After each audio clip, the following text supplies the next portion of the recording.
કાળઝાળ ગરમી વચ્ચે ભરૂચ અને અંકલેશ્વરના વાતાવરણમાં અચાનક જ પલટો આવ્યો હતો। ગત રોજની જેમ રવિવારે પણ બપોર બાદ કાળા ડિબાંગ વાદળોની ફોજ આવી પહોંચી હતી અને પવન સાથે ઝરમર વરસાદ વરસ્યો હતો।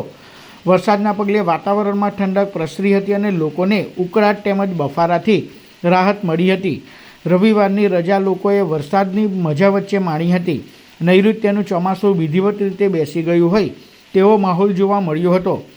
ભરૂચ જિલ્લામાં સાંજના સમયે વરસેલા વરસાદના આંકડા પર નજર કરીએ તો વાલિયામાં 20 મિલીમીટર, નેત્રંગમાં 19 મિલીમીટર, હાંસોટમાં 14 મિલીમીટર, ઝઘડિયામાં 5 મિલીમીટર, ભરૂચમાં 4 મિલીમીટર અને અંકલેશ્વરમાં 2 મિલીમીટર વરસાદ નોંધાયો હતો।